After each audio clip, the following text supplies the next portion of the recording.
Selamat siang teman-teman semua. Ya. Sebelumnya saya mau bertanya, di antara teman-teman ada nggak yang sudah pernah menulis berita tentang Vision Division? Belum ada yang tulis? Ya, udah pernah tulis ya tentang Vision Division. Jadi kalau misalnya sudah pernah menulis, ini adalah klarifikasi yang akan kami lakukan untuk meluruskan semua pemberitaan, semua tulisan yang masih belum both side, belum berimbang, ya, sehingga itu cenderung menimbulkan misinterpretation, ya, salah pengertian, dan ujung-ujungnya seperti yang kita tahu ada tuduhan penipuan yang dilakukan oleh klien kami, Vision Division, ya. Jadi kemarin banyak media online yang mencoba menghubungi klien kami, namun kalau misalnya satu persatu media itu dilayani oleh klien kami yang juga baru landing di Indonesia sepulang dari acara di Paris, itu tidak efektif, ya, tidak efektif, satu persatu dijawab, tidak dijawab, itu tidak efektif. Makanya kami mencoba mengumpulkan rekan-rekan media ini pada hari ini agar kita cukup satu kali saja melakukan preskon, kemudian kita berharap dari preskon ini pemberitaan tentang Vision Division dan juga ajang Paris Fashion Week, ya, itu sudah semakin jelas karena yang memberikan keterangan adalah orang yang berkompeten. Sementara selama ini kan banyak penjelasan itu menurut kami berupa asumsi dan pemikiran yang belum tentu benar adanya, ya. Jadi kami mulai dari klarifikasi dulu, ya, sebelum nanti kita tanya jawab bahwa Vision Division itu didirikan oleh Wulan S. Haryono, klien saya di sebelah kanan ini, yang berdiri sejak tahun 2015. Awalnya FD atau Vision Division membuat program untuk sekolah mode Indonesia yang mau mengirimkan muridnya untuk melakukan kegiatan magang di Paris sejak tahun 2017. Dan sekedar sebagai informasi aja, klien kami ini juga dia kuliahnya juga di Paris, ya, kuliahnya di Paris, di Prancis, ya, di Prancis, ya. Bahwa Vision Division yang didirikan oleh klien kami Wulan S. Haryono memang bukan merupakan bagian dari FHCM, ya, sekali lagi kami tegaskan, bukan bagian dari FHCM yang merupakan penyelenggara resmi Paris Fashion Week, ya. Dan Vision Division ini merupakan maupun Wulan S. Haryono tidak pernah sama sekali mengklaim bahwa FD itu terafiliasi dengan FHCM, ya. Jadi ini yang perlu kami luruskan, bahwa ketika event Paris Fashion Week yang diselenggarakan oleh FHCM di Paris berlangsung, itu akan sangat banyak fashion show production lainnya yang ikut memeriahkan acara tersebut. Nah, jadi seperti misalnya itu sudah merupakan kegiatan rutin di Paris. Kalau misalnya ada Paris Fashion Week yang resmi yang di bawah FHCM itu, maka sejak tahun 2010 itu Paris itu akan didatangi oleh puluhan IO dan puluhan desainer dari seluruh dunia untuk membuat kegiatan juga. Jadi artinya karena mereka tahu bahwa pada event itu akan banyak orang, baik majalah, desainer atau siapapun yang akan datang ke situ, karena itu menjadi pusat perhatian, ya. Jadi makanya ada kegiatan yang disebut dengan kegiatan on schedule dan yang disebut dengan off schedule. On schedule itu adalah ajang resmi yang memang dilakukan dan dikelola oleh FHCM, sementara yang off schedule ini memang tidak terintegrasi dengan kegiatan yang dilakukan oleh FHCM. Tapi ini ada, ya, ada. Nah, jadi ini yang perlu kami jelaskan. Dan pada tanggal 5 Maret memang ada beberapa brand, ya, 5 dan 6, ya, tanggal 5 khususnya itu ada beberapa brand yang berangkat ke Paris, itu memang di bawah tanggung jawab dan pengelolaan dari Vision Division, ya. Jadi yang menyediakan tempat, kegiatan, semuanya segala macam itu yang melakukannya adalah Vision Division, yang tentu dia bekerjasama dengan PR dan juga dengan beberapa IO yang ada di Paris, ya. Inilah yang diikuti oleh beberapa brand yang ada di Indonesia. Baru ada kegiatan yang lainnya tanggal 6 bagi 2 event yang off schedule. Nah, klien kami tidak juga pernah menyatakan bahwa artinya itu bahwa mereka itu akan dibawa ke Paris untuk ikut event yang FHCM. Jadi dari awal sudah jelas bahwa event yang akan diikuti oleh para brand atau desainer yang dibawa ke Paris itu adalah event yang off schedule tadi itu. Karena memang kita harus menggunakan momentum itu, karena itu momentum yang sangat menarik untuk mengundang perhatian dari berbagai pihak, ya.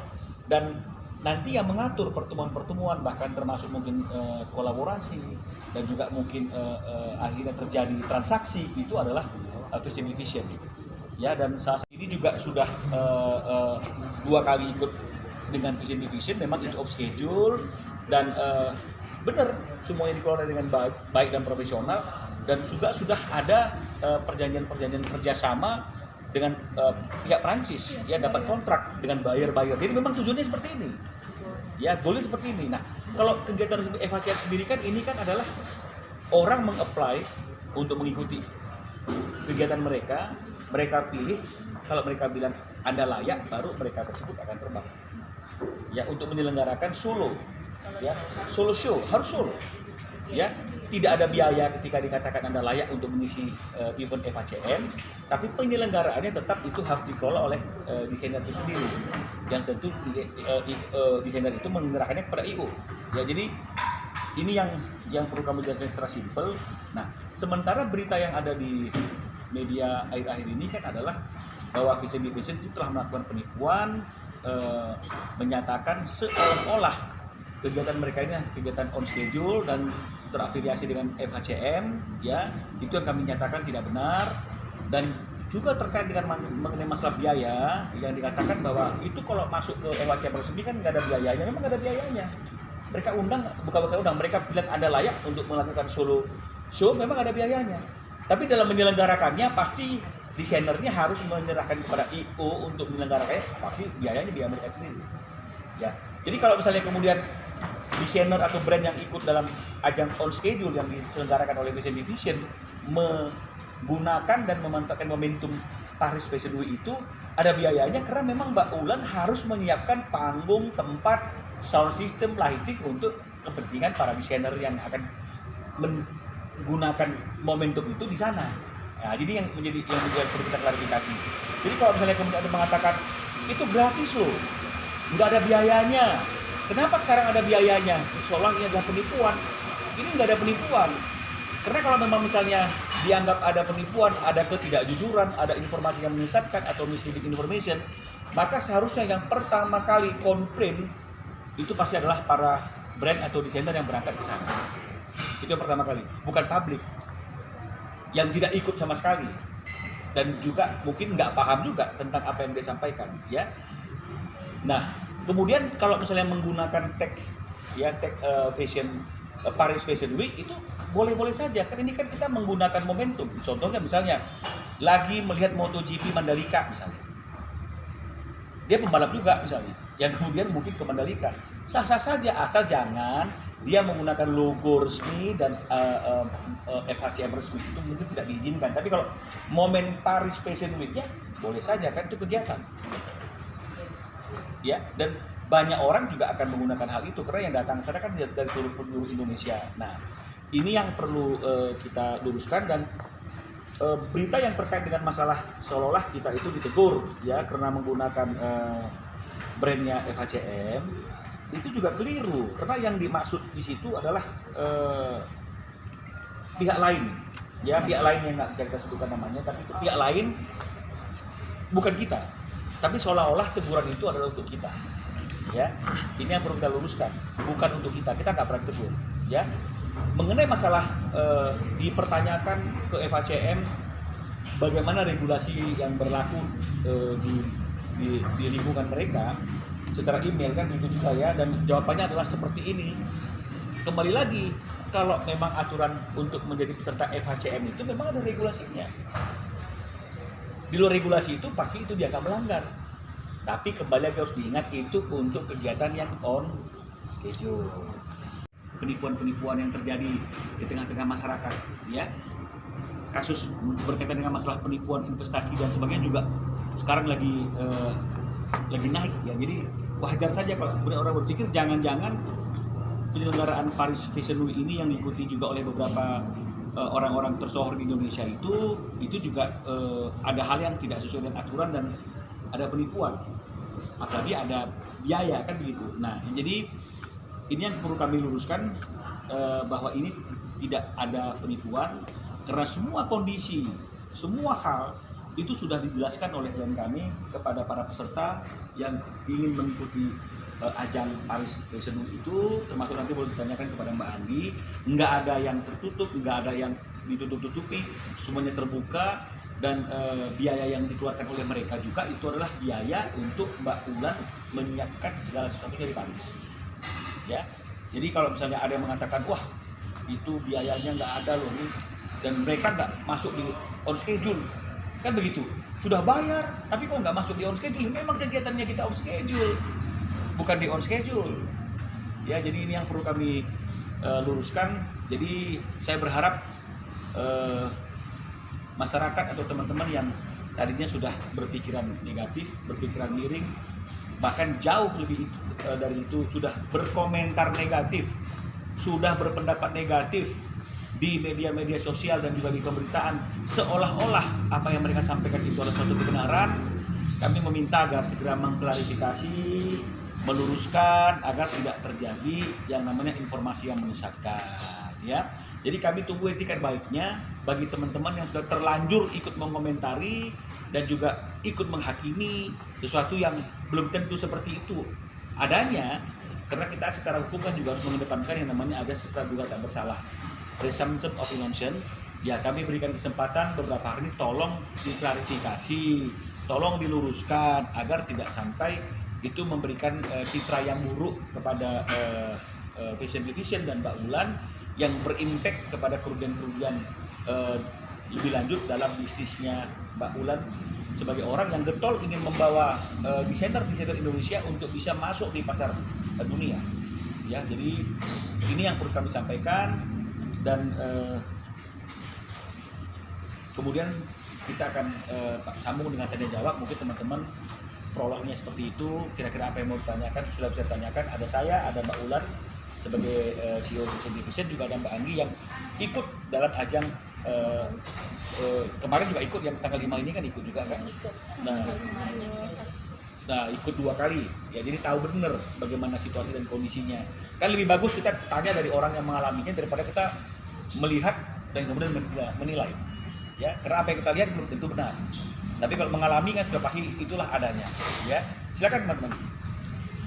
Mbak Ulan, sebelum berangkat ke Paris nih, 23 desainer sebagai kliennya Mbak Ulan itu sudah di briefing belum bahwa tidak boleh mention akun FHCM dan mention akun Paris Fashion Week? Kalau pemakaian tagar kan memang boleh Paris Fashion Week, dan apakah sudah di briefing semuanya, dan apakah dari 23 kliennya Mbak Ulan itu benar-benar tidak ada yang sama sekali mention 2 akun terlarang tersebut?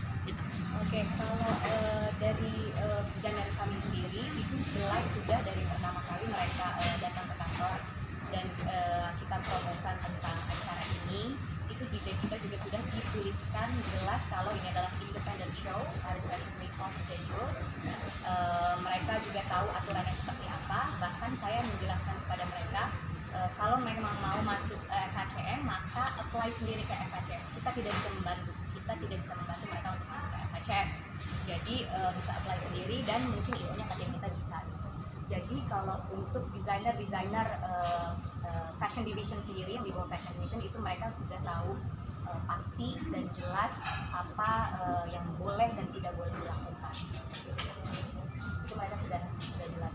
Jadi make sure ya Mbak, 23 klien yang Mbak Wulan ini tidak, selama gelaran 2 hari itu konten apapun yang di medsos tidak pernah mention akun FHCM dan Paris Fashion Week resmi. Kalau dari klien kita langsung ya itu tidak ada sih, mereka nggak ada yang tag, cuman mungkin kalau misalnya ada yang sangat tag itu mungkin di luar tanggung jawab poinnya fashion. kita sudah jelaskan apa yang boleh, apa yang tidak Iya, boleh karena ini sudah kegiatan. dijelaskan, sudah jelas sih Karena ini sebenarnya. kegiatan on schedule. Jadi kalau misalnya kemudian karena rasa bangga, rasa rasa euforia ada di sana dan kemudian mereka melakukan hal seperti itu, jelas itu di luar tanggung jawab daripada Iya. fashion design. Adanya di website-nya itu tidak boleh menggunakan ini itu gitu kan memang sudah jelas itu.